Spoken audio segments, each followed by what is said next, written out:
We're going to roll into our next segment on grains building community. So I want to introduce Mikey Lightyear, our local community catalyst, and he's going to bring us through how grains build community, from local heroes in the Rockies to national stars from Chicago to Tucson to Philly and beyond. So Mikey Lightyear, you have the mic. Thank you, Andy. Again, I'm Mikey. I am a farmer here. I farm with Tim Quinn at Bonavita Farms. I'm also an economist. I got a bachelor's degree at the University of New Mexico. I am the owner and operator of Arc Food Supply. I'm also a partner and owner of Jacaranda Boulder Food Restaurant, and I'm a Bitcoin maximalist. So that being said, I'm going to keep it pretty short for me and let this great panel have as much time as they can get to tell their great stories.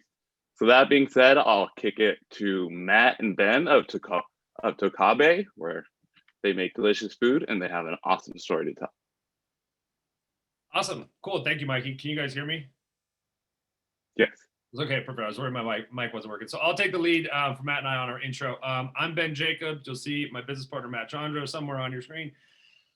Quick background about us, and we can take a deep dive, I'm sure, through the conversation of the work that we do, but just a little background on both Matt and I and Tocabe, American Indian Eatery. I am Ben Jacobs, a member of the Osage Nation, which is located in Northeast Oklahoma.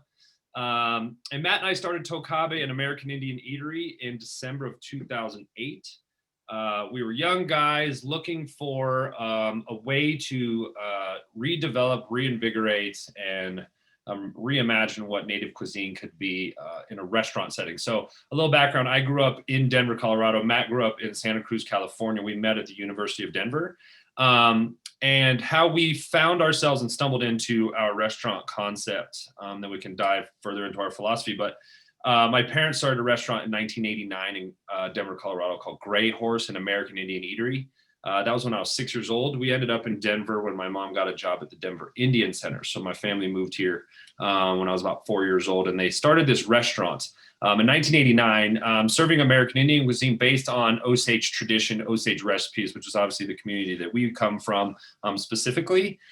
And they ran that for about 2 years. And what was so interesting about the work that they were doing at that time is 1989. I always say that we were still deeply rooted in the fast food TV dinner generations, and still a decade away from breaking out of a lot of that. And so they were working to share culture and community through food. And so what Matt and I wanted to do was take their concept, redevelop that, and create its own space. And so we have this big vision of more than just a restaurant, but there's not a lot of Native restaurants in the United States. Out of all the restaurants that are out there, there are so few. And so we knew that it was incredibly important not only to share food and cuisine, but to really share community and environment and make a safe, positive atmosphere and a safe, positive place for Native peoples to share who they are, but also to open the space to anybody to really experience Native cuisine, but also experience Native community as well.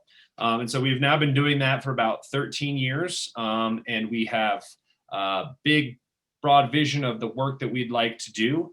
But I think that's probably a good intro. I don't want to take too much time. Did I get it, Matt? Do you have anything to add? No, you hit it right on the head. Good. Sweet.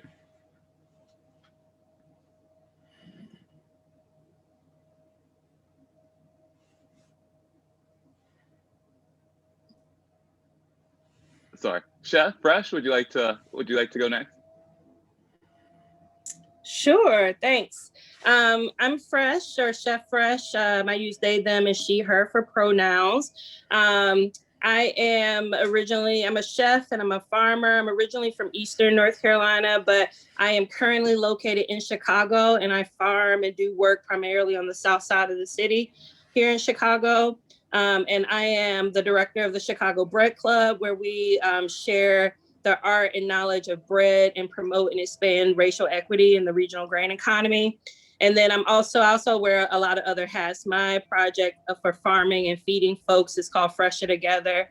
And we do a collaborative food and farming for healing, economic development, training, and retreat here in Chicago. And The things that I like to share about some stuff that I'm up to and I'm doing is right now, Chicago Bread Club, we used to have monthly meetings pre-pandemic every month where we had our community meal. We would mill local grain for folks to have for free, give out sourdough starters. People would bring bread and share around a table.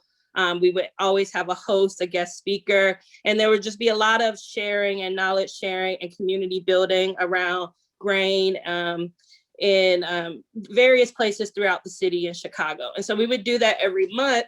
But then when the pandemic happened, we found it wasn't as safe that we felt like meeting in person, and we didn't immediately have capacity to shift to virtual. But what we all did was shift to a lot of mutual aid work. And so one of the things we did is we started our community grain shares program. And so where I'm at in Chicago on the south side of the city, we finally just got a grocery store again after not having one for 8 years. But we also don't have a lot of access to local grain. And so for our community grain shares project, we partner with local farmers who are growing grain to buy in bulk. And then we repackage and distribute grain in community to various ways. So through emergency feeding programs, through programs like mobile markets where people get groceries and grain and different things brought to their neighborhood and they can hop on and shop.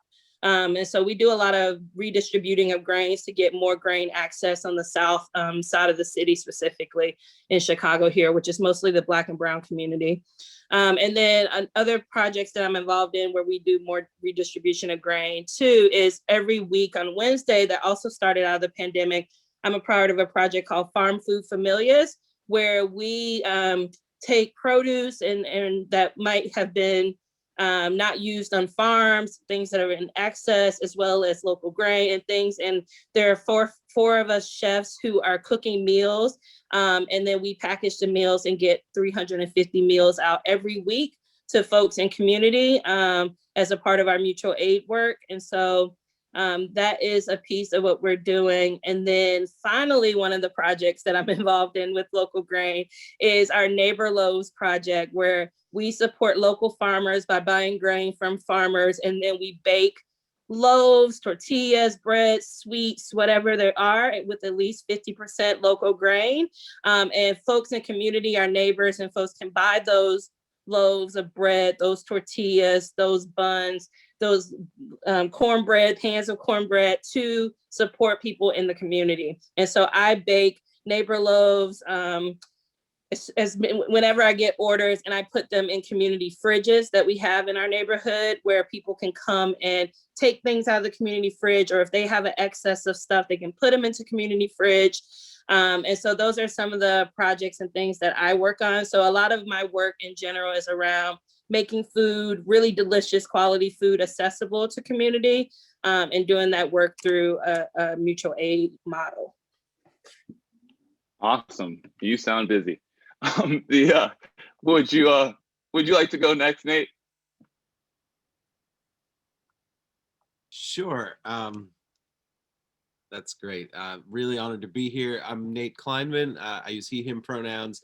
I'm on Lenape, Nanticoke land here in outside of Philadelphia in southern New Jersey.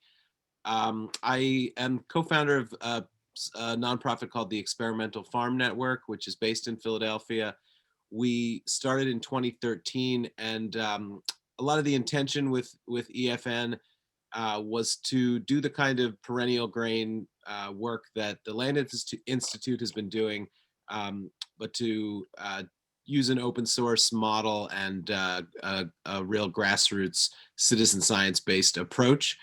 So we have an open source website, experimentalfarmnetwork.org, where anybody can post a project, and anybody can volunteer to be a grower for that project. We have a lot of the projects on there are perennial staple crops or perennial vegetables. We're really interested in seeds from around the world, and we fund all of our work through seed sales. That's actually the link that's in the chat. There is our seed store.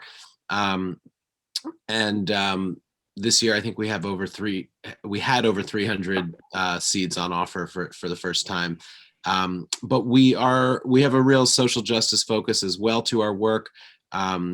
we are fiscal sponsors of the Palestine Heirloom Seed Library.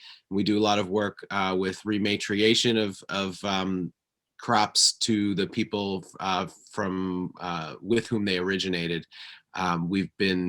We've gotten seeds back to community of Syrian refugees in Lebanon, some Syrian seeds that we got from the U.S. Government seed bank. I brought this sorghum here from South Sudan. Sorghum is one of my favorite crops, and this is a dual use sorghum from Malakal, South Sudan. It can be used for cane crop to make molasses, or it's a grain crop as well. Really, really tasty grain. You can pop them. You can eat them when they're still green if you harvest them early, kind of like a chewy sweet corn. We're experimenting with a number of underutilized grains like Tartary buckwheat, Job's tears. We're going to be doing a large trial this year of different varieties of teff, which I know will be discussed more later. We're playing around with fonio, which is a West African grain. We're really just trying to get as many people as we can participating in agricultural research, and working on improving, making our overall agricultural system more sustainable and more just. We also started a project last year called the Cooperative Gardens Commission that does a massive free seed distribution. Last year we sent seeds through local and regional seed hubs to over 250 hubs in 41 states. We think we got seeds into about 12,000 gardens, and we're doing another massive distribution this year. You can find out more about that at coopgardens.org. And if you have seed, we're constantly looking for more donations of seed so we can spread it all around. Thanks. Great. Awesome. And Jess, would you like to tell us a little bit about what you're brewing? Yes, hello. My name is Jessica Fiero. I am owner and head brewer at Atrevida Beer Company based in Colorado Springs. A little bit about my company. Well, as you know, 95% of my product is all grain. So what we do is we try to work a lot with our local farmers, our local ranchers, kind of coming full circle from the minute that we receive that grain to the minute that we get rid of our spent grain, kind of, working all along in that full circle moment. Diversity is on tap is our tagline and our company culture model.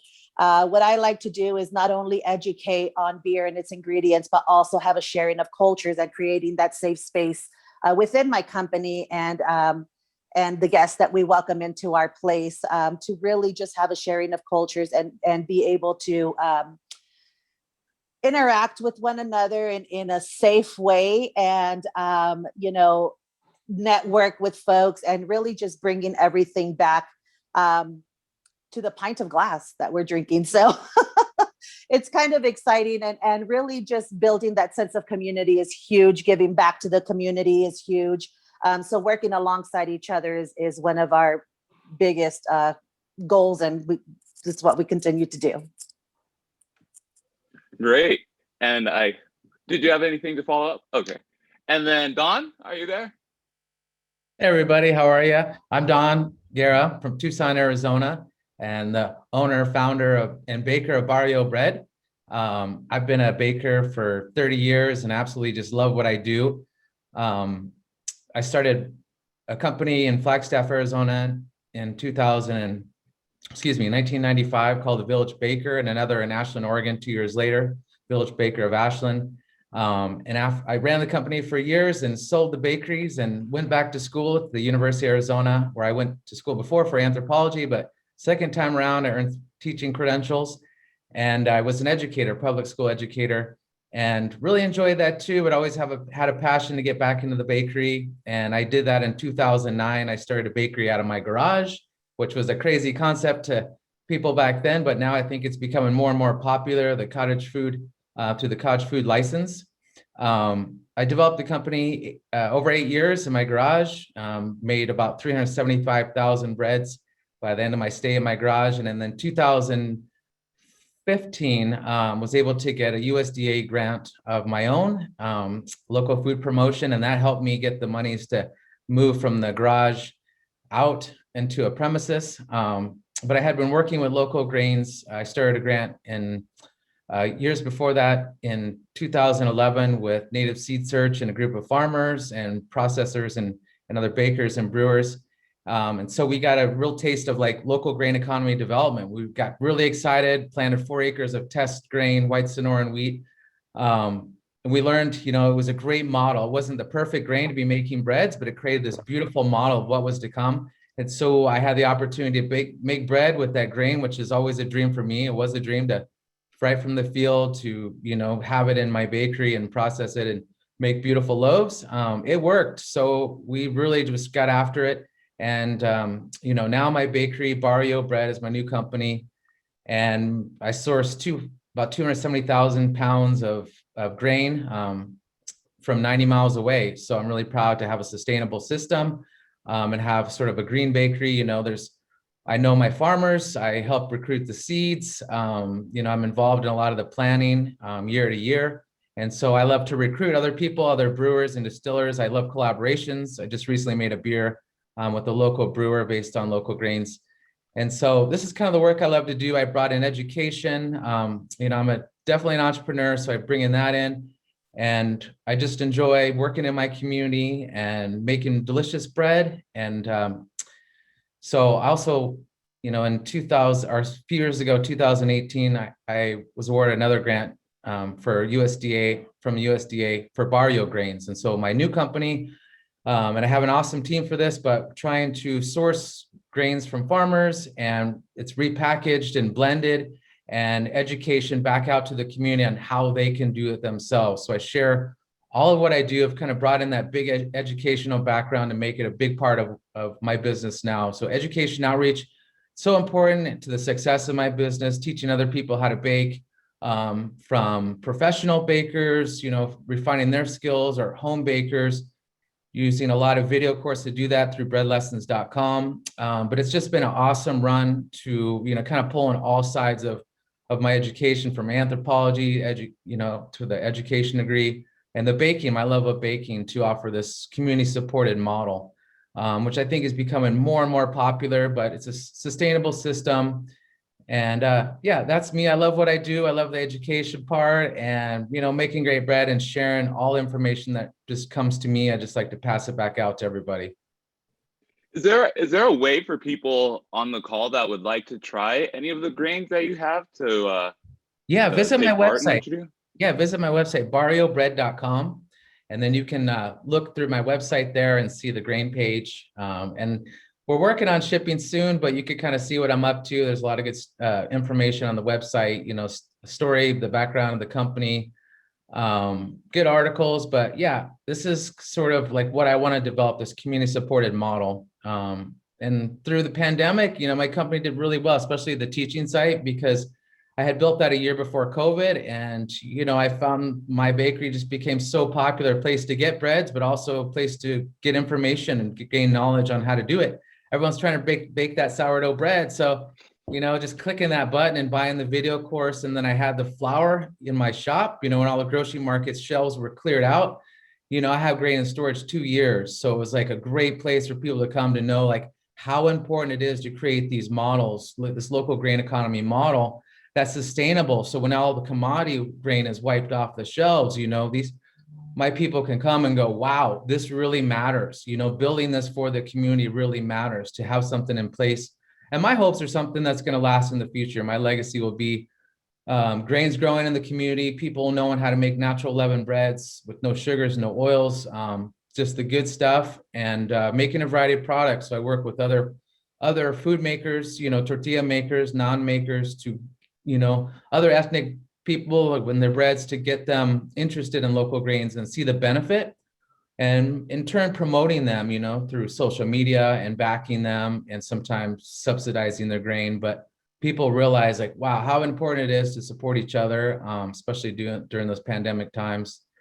And the model that, you know, what we're all going for is this, you know, local grain economy development. So yeah, it's my Awesome. passion right now. Mm-hmm. Great, great. And to piggyback off that a little bit, we have a question that is, what tools do you already practice or that do you have that authentically can connect you to the community and communicate with seed keepers and other stakeholders in the community to continue to tell these stories and to create the networks that we need to go to the next step in this grain revival, as Andy likes to call it. And we could you could take that, Don, or we could start with Ben and Matt at Tocabe and kind of have Sure. an open roundtable about this. But yeah, please. Maybe I'll just start. And for me, it's being authentic, being who I am, being an educator and a baker and an entrepreneur and like a community activist when it comes to, uplifting everybody. So realizing who I am and bringing that into the grain chain.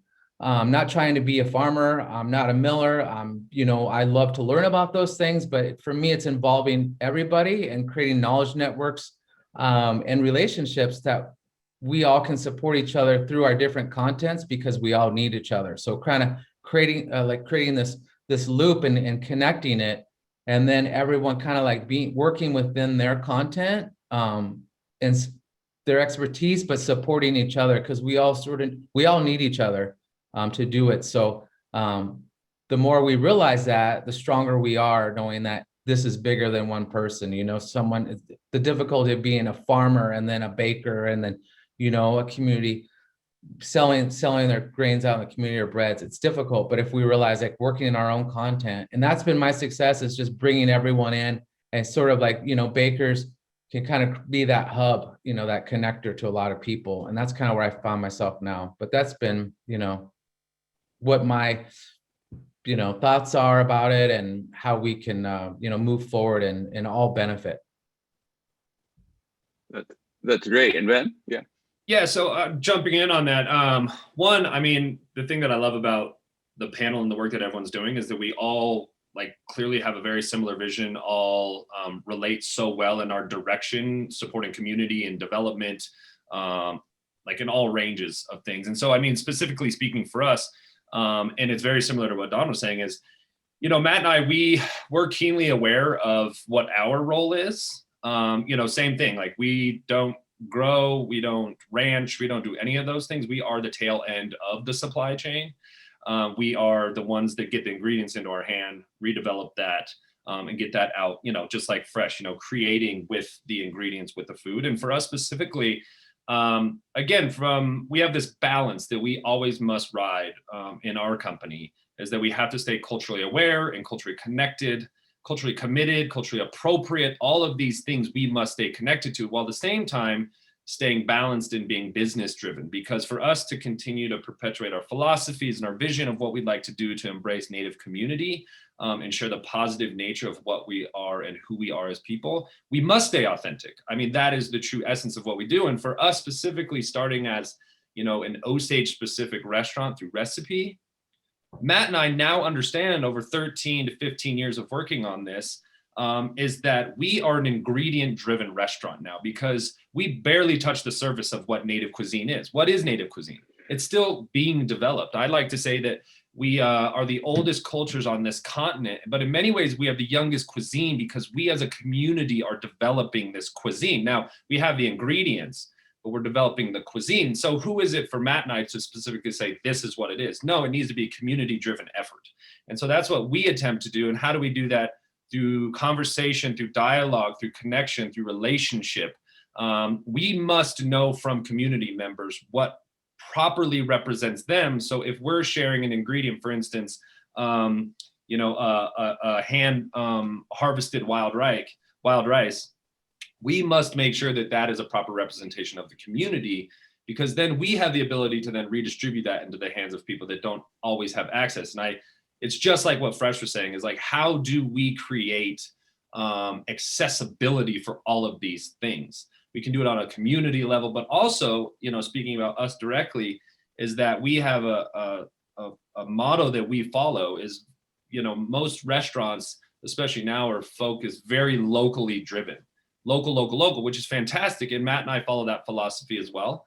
But for us, it's really important to to support native food production as well. And so we're native first, local second. So if that means that we're putting money back into native communities and bringing the food production to us, and then we can get into other people's hands, it's keeping a cyclical nature of creating a stronger community for one another, but also supporting our local community growers and producers as well. Many times that's our produce and things like that. So I guess the big thing for us is making sure that our authenticity is the voice of others. You know, we are fortunate enough to have a platform and what we've done over the last 12 years to be able to help tell the story. We're not telling the story, we're helping tell other stories just because we've been fortunate with this platform. And the last thing I'll say on that is, you know, we all understand clearly nowadays that anyone can go online and find recipes and find stories, but how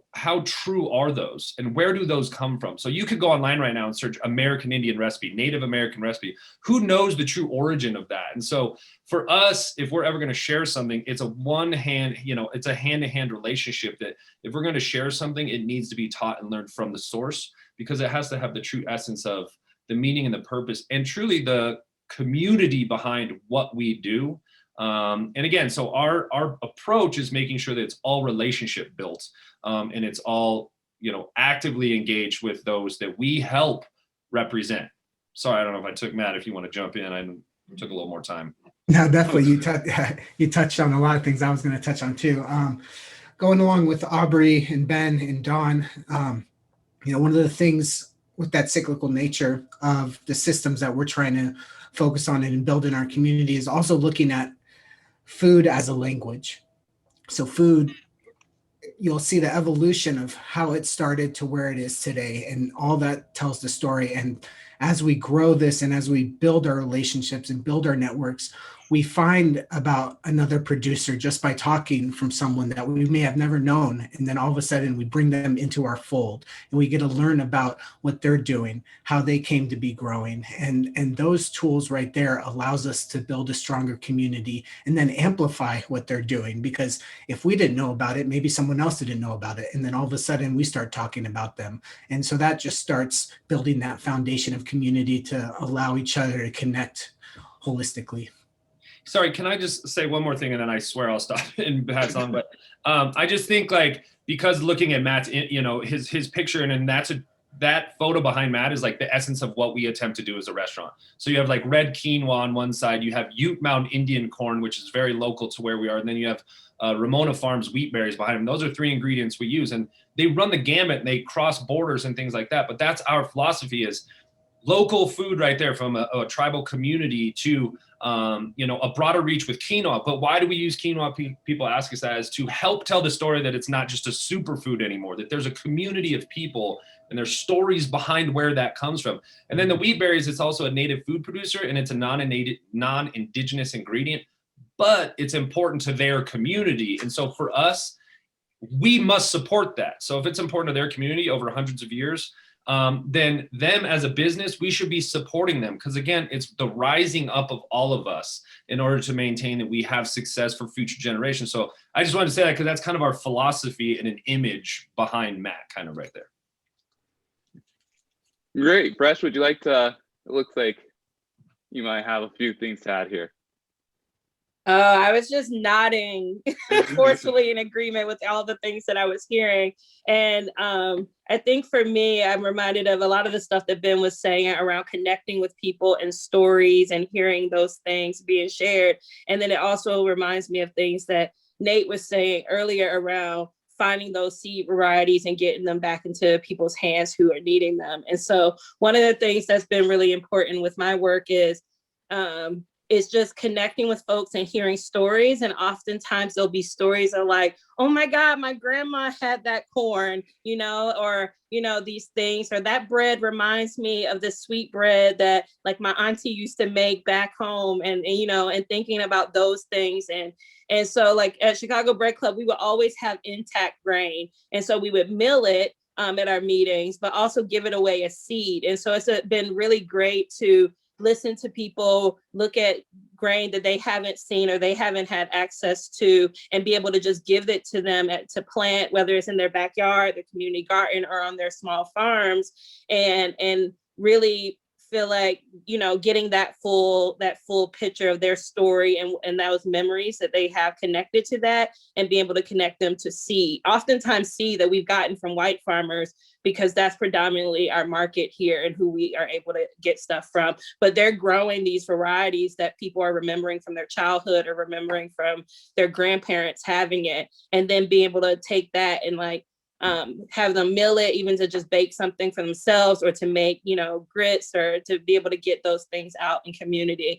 And one of the things too that I feel like I really just connect with what people in my neighborhood, or what people who are going on the mobile market, or whatever people are saying that they need or they're asking for. And so oats have been really popular, right? And getting local oats and people buying more of those, or people wanting grits and cornmeal and those types of things that we're getting from local farmers, and thinking about like recipes for their grandma's cornbread that they haven't made, or like, you know, these fried breads and things that people are telling us stories around.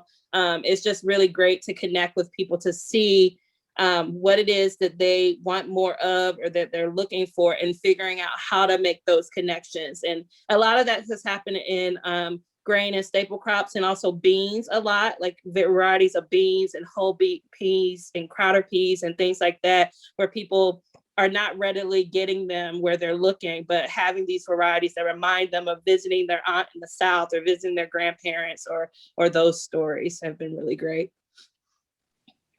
Totally. Jessica, would you like to tell people a little bit about how you guys keep diversity on tap? I know the name and how you guys chose your name would be. Yeah. So Atrevida is translated in English from Spanish, means a woman that is bold, daring, and fearless. So I don't necessarily fit that little box of what a brewer is supposed to look like. I operate a woman-forward business just because I am in a white male-dominated industry. And so for women of color and or women, period, to really get their feet wet, so to speak, in this industry, you know, we have to jump through a lot more hoops than the average person would have to. So that's something that I genuinely focus on here at my brewery. Diversity, it's on tap, is exactly what it means. I decided to open with a very bold statement. I felt like if I was going to make this my company motto and my company, you know, creed, so to speak, I really needed to make a bold statement. And so the minute that you walk into my brewery, that's the first thing you're going to see is diversity. It's on tap. I operate, I have a diverse staff. My menu board is diverse. So I have a Juneteenth beer. I have a Dolores Huerta beer.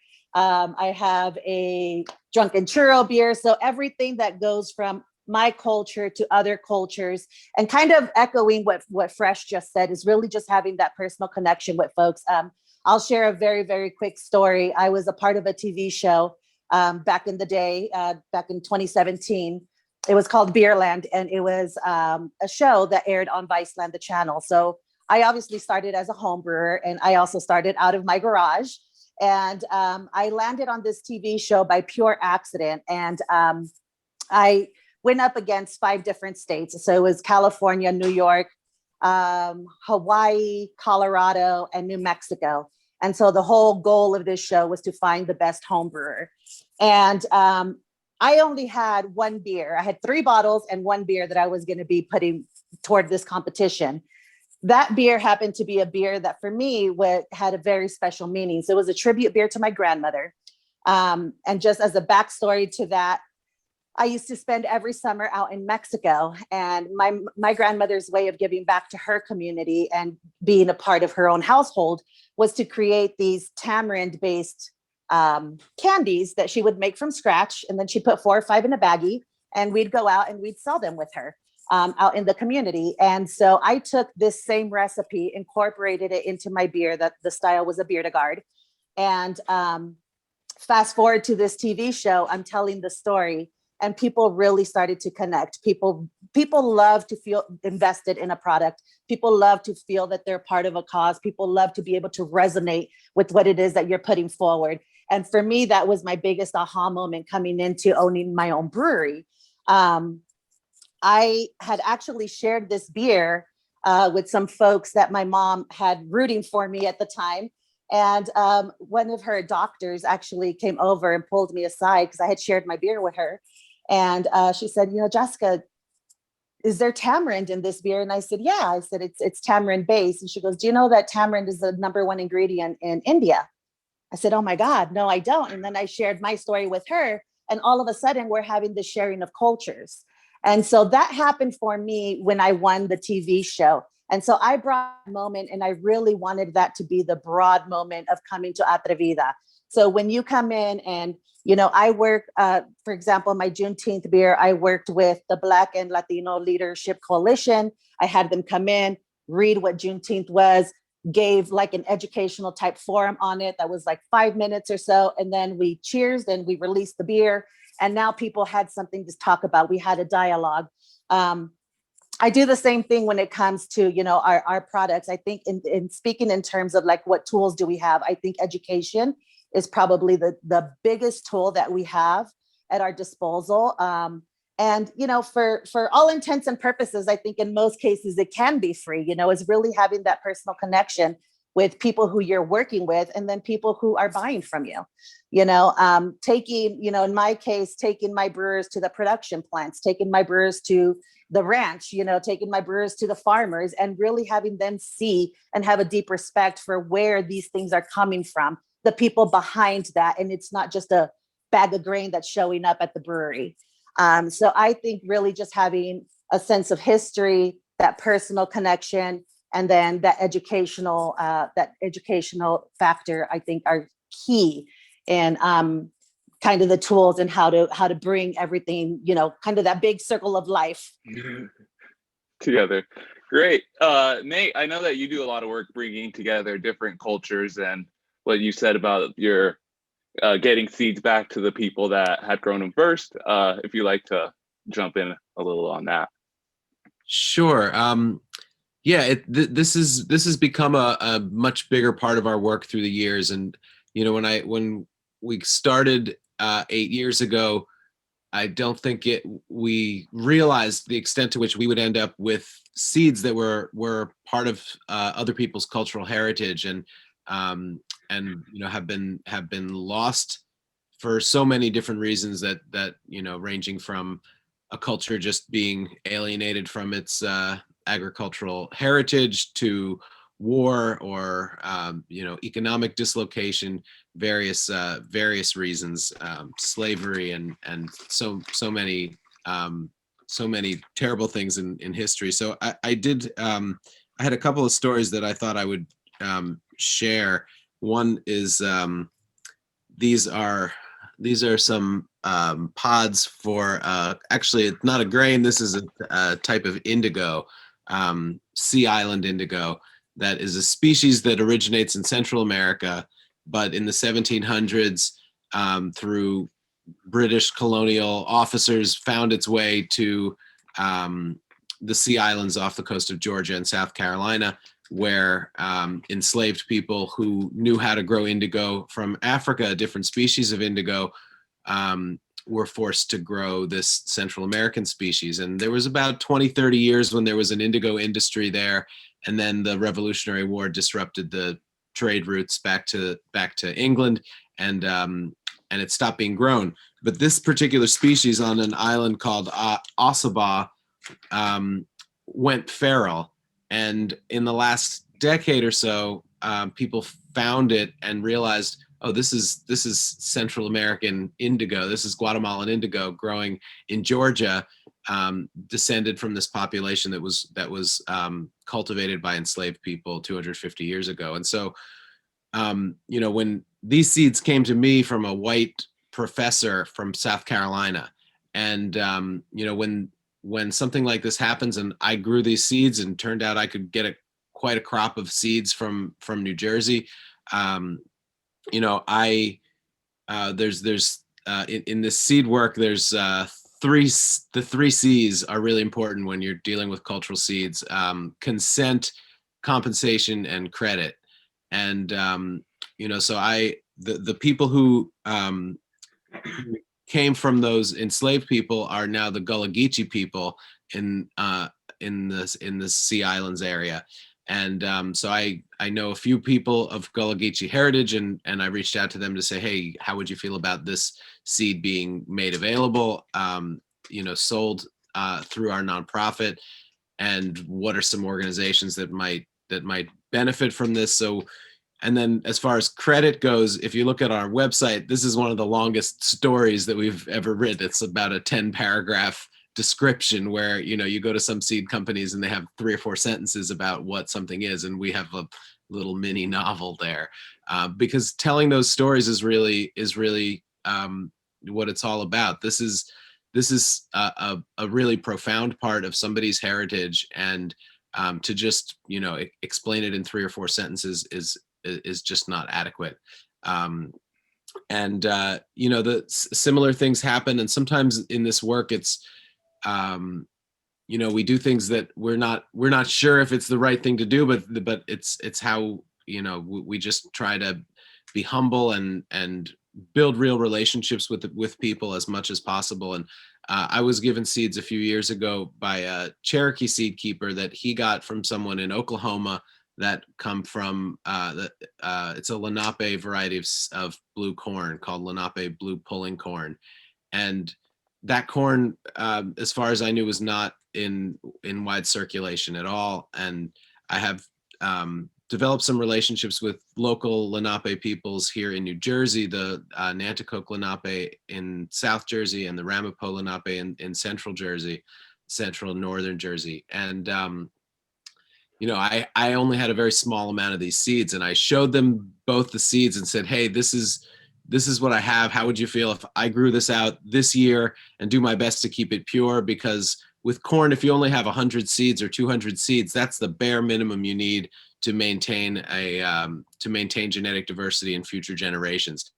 If you split that up 3 ways and everybody has 30 seeds, each generation after that is going to be weaker and weaker. So, they gave me their consent to grow out that corn, and I was able to get a good crop last year, and over the winter was able to give each of them a few thousand seeds each that can be a foundation population for restoring that corn to those peoples. And it feels strange to show somebody a corn that belongs to them and say, hey, I think the best thing for me to do is me grow this, not you. But that's sometimes that's how it works, because these things are, I grew that in a very isolated spot in upstate New York where there wasn't GMO corn pollen flying around.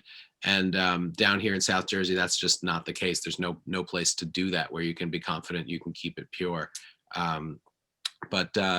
Those are just a couple of the stories, and there's so many, and it's such complicated work. And I want to highlight also that the Indigenous Seed Keepers Network and Rowan White in particular have been working to develop standards and best practices for rematriation practices.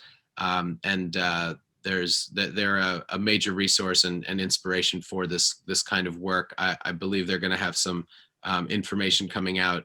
Some of these resources will be available from them in the coming months and years. Thanks. Nate, I have a kind of follow-up question on that. Sure. Can you speak to kind of best practices around sharing seed? Maybe they're kind of different farmers markets in one area, and folks are sharing older seed varieties, native or non-native. And I give you a bunch of seeds, Nate, 50-pound bag, and you grow them out and you have a couple 1,000 pounds, and now you're giving or trading or selling seeds. I'm giving or trading or selling seeds. Thinking about turf wars and feeling stolen property kind of things. Yeah, I mean, it's complicated. I have long sort of held that seeds should be part of the commons, and that you know, our nonprofit Experimental Farm Network is part of the Open Source Seed Initiative. So some of our seeds are carry this pledge that says these seeds will not be patented. Their future use will not be restricted by any means. But then, you know, when you think about, okay, all seeds belong in the commons, you are also, you know, that's really disrespectful to people for whom seeds are a deep and sacred part of their culture. People who view seeds as relatives, as ancestors. These, you know, it's not. I don't just have the right to do whatever I want with those seeds. I've come to believe that is true as well. So, you know, when you get seeds at a seed swap, or you know, somebody random sends me seeds in the mail, I try to do as much research as possible and figure out what is the actual root of these seeds. Where did they come from? You know, who do they rightfully belong with? And you know, some of these seeds are things that we would never consider selling. And then sometimes we don't get a great story on it, or we the more research we do, we find that the story that is associated with it is just wrong. If you look on our website right now, we have the Oaxacan green dent corn for sale, but we have Oaxacan in quotation marks because from what we can tell, it actually, there's no connection to Oaxaca. But that was slapped on it sometime in the last 25 years. And now every seed company that offers that corn calls it Oaxacan green dent corn, but it was actually bred by a guy in Minnesota, most likely. We heard that last year at grain school. Santiago from Mexico City said, "It's beautiful corn, but it's not from Oaxaca." No, it's a dent corn. Dent corn is a North American corn that came from crossing but gourd seed corn and flint corn somewhere in the southeast, in Virginia probably, and it's that corn came from a guy who was active in the mid 20th century in Minnesota, and so yeah, there's a lot of things out there like that, and I think telling the story as best we can, and telling when we don't know, saying we don't know what this is, rather than making up a story, is seems to be the ethical way to do it. Yeah, and I think also, bringing people along on the journey. We've had experiences. I've had personal experiences buying wheat as not as a seed per se, but as a food to grind into bread. Very generous farmer sharing his seed with all sorts of people, and then all sorts of people growing that seed, and suddenly that original farmer has fewer customers. So don't leave that farmer in the dust, right? Make room for everybody at the table.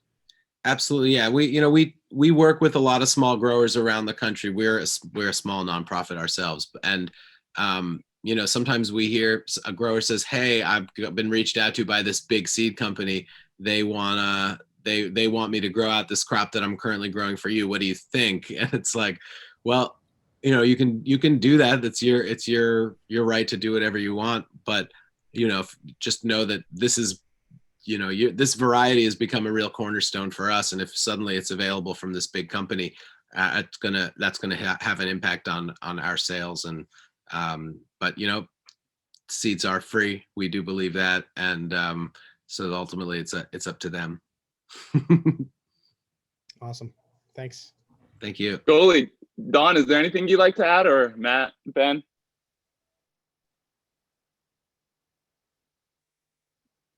No. All right. Well, we're getting a couple questions from the crowd here. So I will go, and I think most importantly, people want to know maybe some of the things that some of the hurdles, some of the troubles you guys see that might be that you might be looking at during the reopening that we're going to go through here, and also if there's any ways that people can help, or if there's any anything that the people doing could just be more active with the work you guys are doing. So you asked what are some of the hurdles of opening back up or during COVID? Or your reopen, or just any of the any obstacles that you think that you guys might be challenged with in the next 6 months to a year, just as we get reacclimated to life after the pandemic. Probably just handling the level of business because I think we're all in a really good position, everyone on the panel, doing different things, but around grain and a passion for grain. I mean, it's just like, to me, it's really blows my mind that how the focus has come back on grain, it's been off and now it's back on, and how that's, such a sustainable food. And now the importance that people put on it, that not, it's just wheat, or corn, but all the varietals. And I think, that's just going to really open people's minds on who's doing the work and how they can participate. It's not just like the seed savers, the growers, the producers, but it's also the community that's involved in the circular economy model. So I think like we're in a very good position, and using education to build these local grain economies, because I think people are really understanding the importance of it and the importance of like the biodiversity, and not just thinking, okay, commodity grain, hard red, let's really push forward and growing as much as possible, but how to preserve heritage and preserve this culinary heritage too.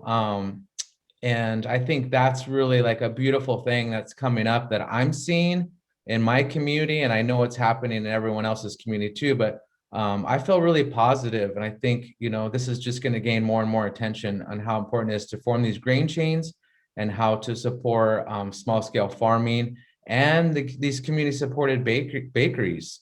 It's not about big industrial machines churning out the breads, but like teaching people the craft, whether it be from the seed saving to baking, milling, whatever it is. But I think we're going to kind of have this shift, this whole mind shift, and then those important skills to preserve for future.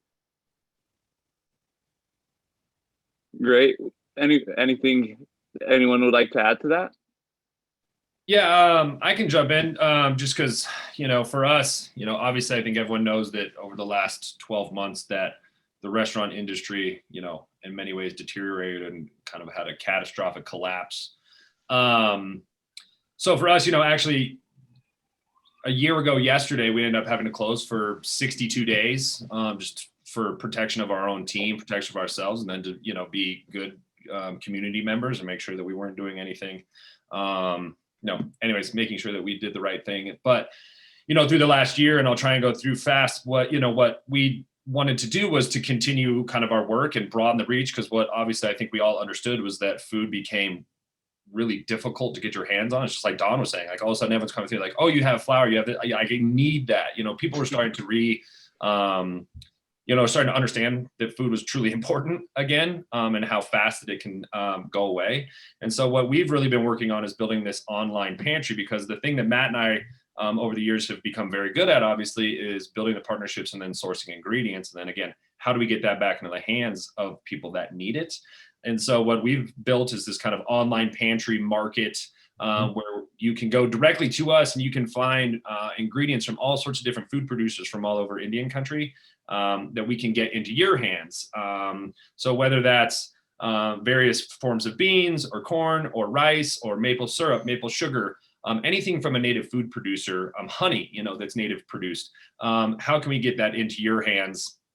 But at the same time, what we're building through that is a giving program. So for everything that's purchased, it's like for every 2 items purchased, 1 item goes back to community members. So we're starting to stockpile foods that then get into the hands of those that don't have the ability to do that. So those of us that are fortunate enough to be able to provide and pay for the ingredients to support the food producers, you're also supporting your other community members as well. And then what's really neat about it is these assorted packages that have multiple varieties of ingredients from around Indian country. If you were to buy a box of 12 items, we will donate a box of 6 items that you actively get to select who that goes to. So I think it's, again, you can say what our thought is, you're a mother and father and your child's in college. You can say, I want you to have traditional ingredients in your apartment, whatever it may be. So I think supporting us moving forward in this next 6 months or next year would be to support that system, because you're not only feeding yourself, you're building an indigenous pantry, you're also feeding people, but you're supporting native food producers as well. And so it's building that kind of nature. And then, sorry, last thing with that is beyond the dry goods, beyond the grains, that type of thing, we're also sourcing our own buffalo now from a rancher. So from a rancher, a native rancher, through native produced with processed with my tribe through us, we have a native supply chain across the board. So trying to simplify that and support the system, and making sure, again, keeping that cyclical nature of supporting one another and building our own economy, really. That's kind of like what we're trying to attempt to do. So, and if people want to order, do they go into the restaurant? Is that online or?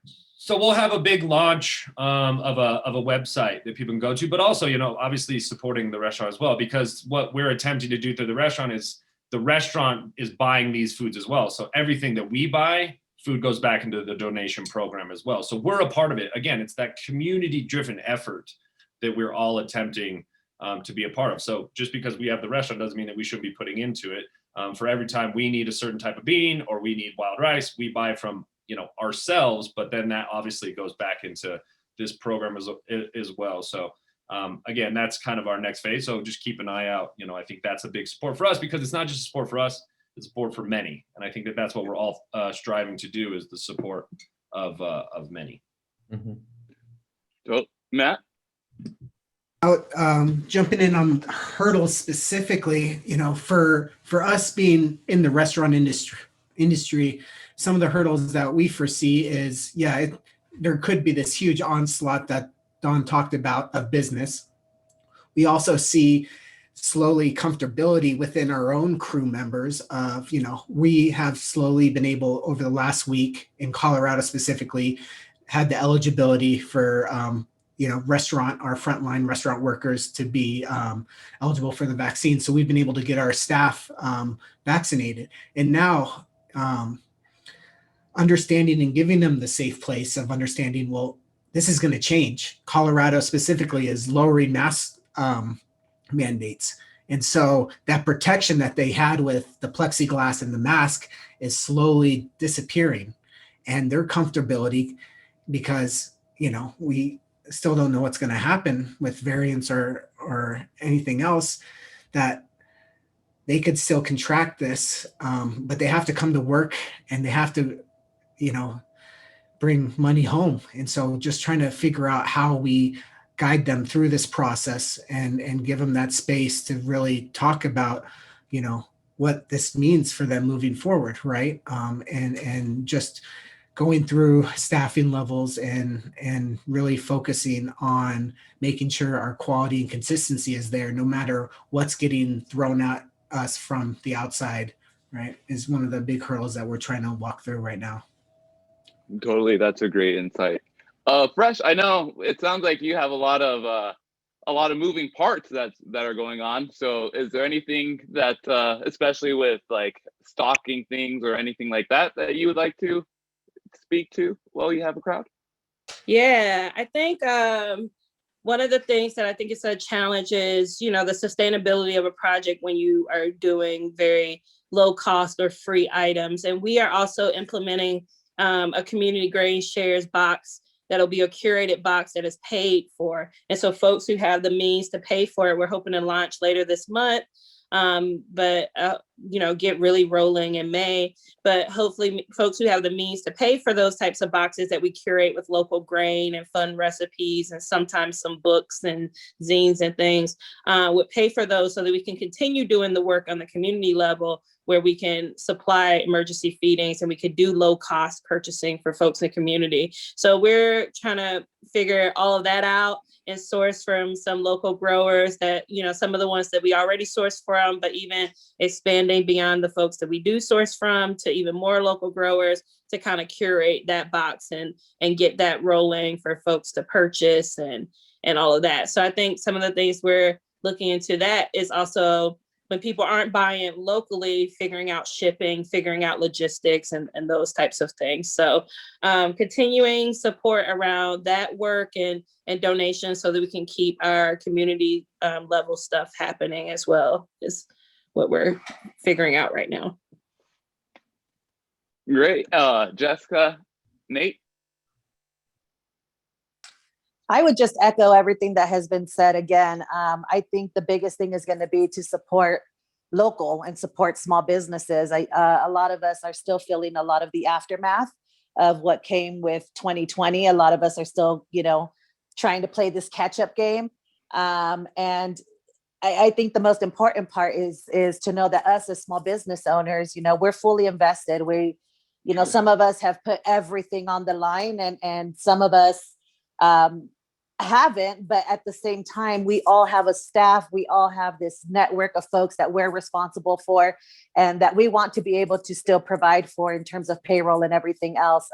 I was very fortunate in my business where I didn't have to lay anyone off, but I do have a very small staff. I know a lot of people in my industry that were laid off and still unemployed.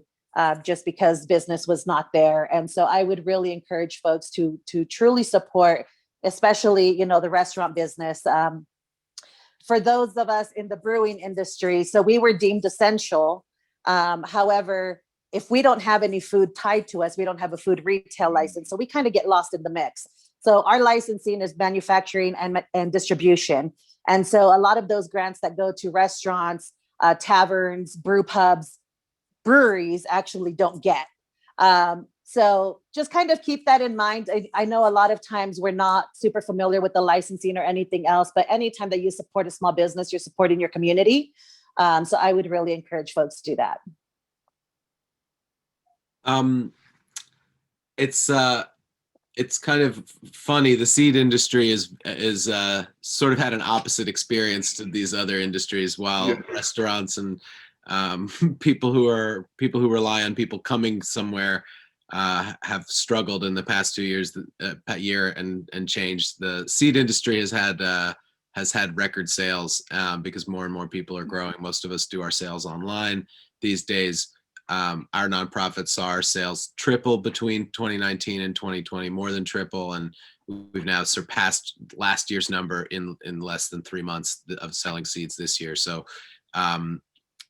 for us, a part of the challenge is finding more growers to produce seed because the demand has gotten so high.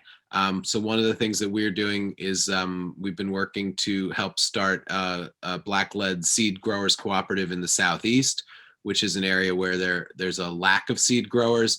And of course, Black farmers have been systematically excluded from all sections of agriculture in the last 150 years. And it's the legacy of slavery and Jim Crow weighs heavily on all of this, and so this is something that we feel is important. But from a practical standpoint as well, we need more growers, and we need growers who have experience growing in a warmer climate, which the entire Northeast is becoming, so and also a lot of the seeds that we're interested in growing and that folks come to us to buy are seeds that come from African cultures like the sorghum. We hope to have teff in the catalog at some point. We have 30 or 40 varieties that we'll be trialing this year.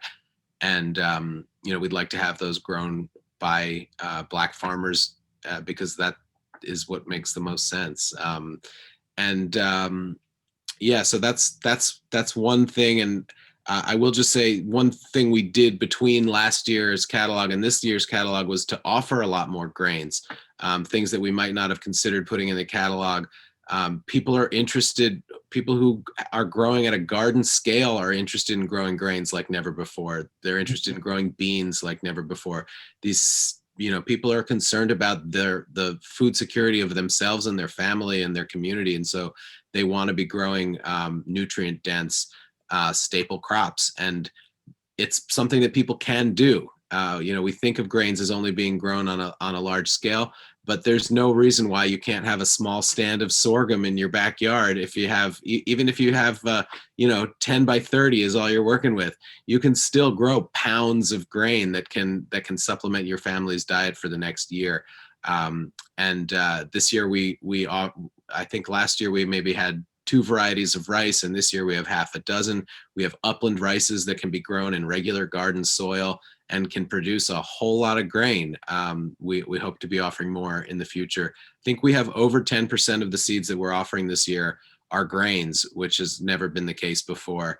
33 different grains, including things that you're just not going to find from conventional seed companies, and there's a real demand for it. Some of them have sold out already, and we try to offer breeding mixes too, which are not standardized varieties, but really diverse populations.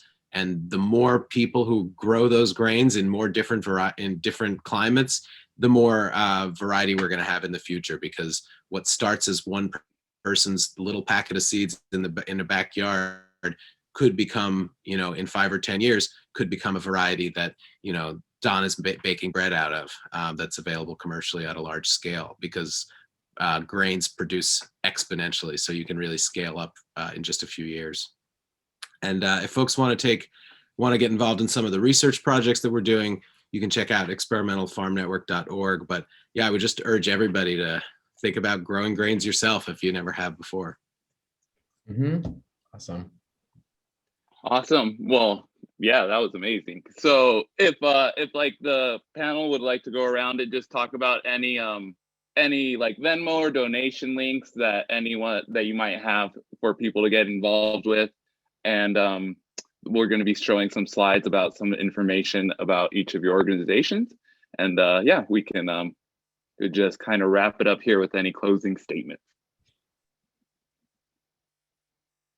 Mike, yeah, I'd jump in and celebrate the concept of the community loaf or the community box, where perhaps you've got a thriving, hopefully you have a thriving business during this wacky time, and your customers can help support folks that are in need of assistance. So, sell a loaf of bread for $7, a whole grain, locally produced loaf of bread for $6 or $7. And for each loaf of that community bread you sell, donate a loaf to somebody locally in need. You can produce it on a Monday or Tuesday on your slow days in your bakery or brewery or restaurant.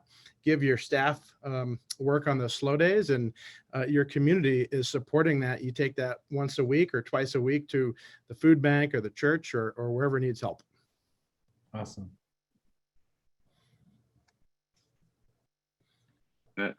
Awesome. Well, if there are no more questions or statements, I think that's it for us. Awesome. Mikey, thank you so much. Hold on, let me grab my guitar. Wasn't ready. We're ahead of time. This is rare.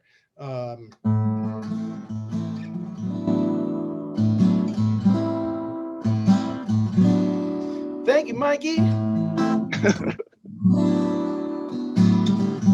Matt and Ben and Fresh, and Nate and Don and Jess.